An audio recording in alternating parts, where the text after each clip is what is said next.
Just another house call, muttered Maria to herself as she stood at the front door. She placed her hand up to the newly posted eviction notice and knocked. Knock, knock. Maria began counting. 1. If she got to 10 and no one answered, she could leave. Yet she counted slowly, like oozing molasses, but divided by 3. Things usually got worse when no one answered. 2. From behind the door she could hear a faint endless screeching. She knew then that this was indeed another house call. "Coming," yelled a man on the other side of the door. The door opened and Maria turned her gaze towards her feet. A man stood from behind the door, staring at Maria. He then noticed the eviction notice and pulled it from the door and crumpled it into his pocket. "Sorry about that. Hi. You alright? Can I help you?" Maria heard the screeching turn to wailing. She looked up, past the man holding the door to greet her. She could feel her breath turn icy and the hairs on her arm tingle. Her eyes surveyed the area behind the man. Maria saw slender, formless shadows shaking and trembling. Faces ebbed and flowed from the walls like carcasses rolling onto a black sand beach. Edges and crevices seeped emptiness and suffocated the color in the walls. Maria reached into her breast pocket and pulled out a pair of cardboard 3D glasses, putting them on. "I'm Maria Hara, here for the house call." The man took a step back. "Oh, well, I see."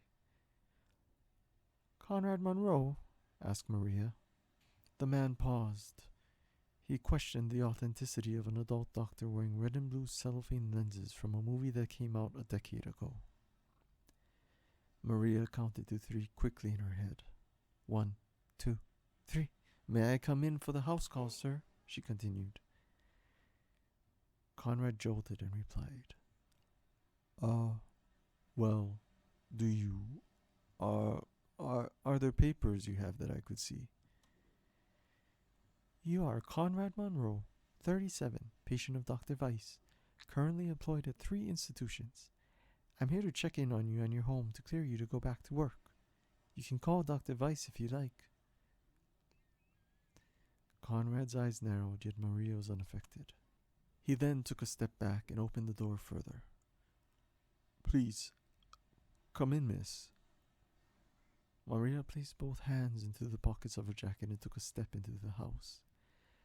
The red and blue cellophane lenses hid most of the shadowy horrors in the space, but they still seeped in from beyond the edge of her lenses. At least she could see the interior of the house now. Maria stepped into the home as though leaping over a puddle and onto the emptiness. She passed Conrad and stood near the wall opposite of him. She looked at Conrad and tilted her head to the back of the home. "After you." Conrad's eyebrows raised. His eyes had been fixed on Maria the entire time. "Miss, are you alright?" Maria tilted her head back to Conrad and asked, "Where should we converse regarding your case?" Yes, the kitchen," Conrad replied as he closed the door. The hinges squawked and the latch coughed.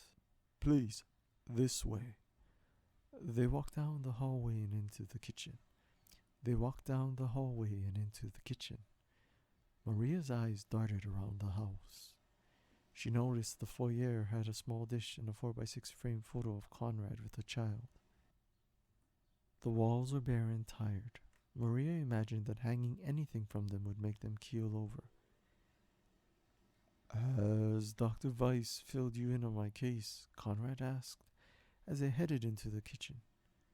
"Yes, though I'd like to hear your side," replied Maria. "I suppose if it helps us get through it quicker. Please, have a seat." Conrad gestured to the well-worn table in the kitchen. "I'd offer you a drink, but I've been having some trouble with the water. The plumber was supposed to come by yesterday, but never showed." Conrad pulled up a chair across from Maria. So, where to begin? Like the files say, I've got problems with my head. Maria glanced around the kitchen and fixed her eyes on Conrad. Along with the table, the kitchen was big enough to hold a small fridge, a single sink, and a counter big enough for one portable propane burner. Light crept in from the window, but most of it was blocked by the neighbor's house. Maria noticed that the room lacked the sonic hum of electricity, although she still heard the guttural waving. The lack of acknowledgement from Maria agitated Conrad. He continued. Well, just me. You know, I've been working with Dr. Weiss and we've been hashing it out. It's really gotten better. I meditate more, I exercise. You know, I'm not sure why you had to come here. I just needed clearance to go back to work. I'm ready.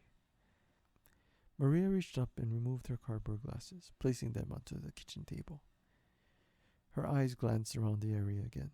To Maria, the room was no more. Conrad still sat next to her, but the emptiness overwhelmed the kitchen. Shadows branched, like a haunted forest looking to rejuvenate itself with a new soul. Slim, sharp, slender shadows occupied the air above them. They looked like a deluge of black daggers ready to strike from the sky. Along Conrad's shoulders, Maria noticed a dense fog anchoring him down. Maria took a look at Conrad and asked, "When did you start seeing Dr. Weiss?" About 5 years ago. 5 years ago, she asked, surprised. These kinds of shadows usually took a decade to manifest. Yeah, that's when it got really bad. I was worse then. I just broken up, just as Jace was being born. I lost some family too. Conrad cleared his throat. Things are better now, though. Maria jumped a bit in her seat. One of the shadowy daggers thrust into Conrad. Of course, he didn't feel it. Conrad crossed his eyes at her. Sorry, miss. Are you alright? Yes, well, she started. How long have you been dealing with your condition? Conrad clenched his teeth and took a breath. Look, miss, I just need to be cleared to go back to work.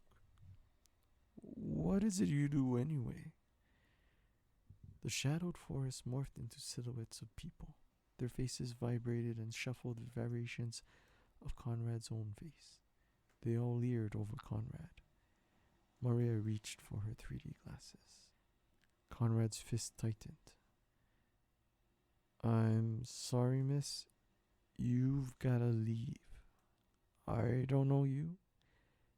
And it seems you've got problems of your own. Maria's eyes darted around the space. The emptiness was suffocating now, vibrating at an even higher frequency. The wailing faded to screaming. Then she noticed it. The photo on the foyer was untouched by the shadows. Maria placed the 3D glasses back on the table and looked at Conrad. Jace, was it? Tell me about Jace.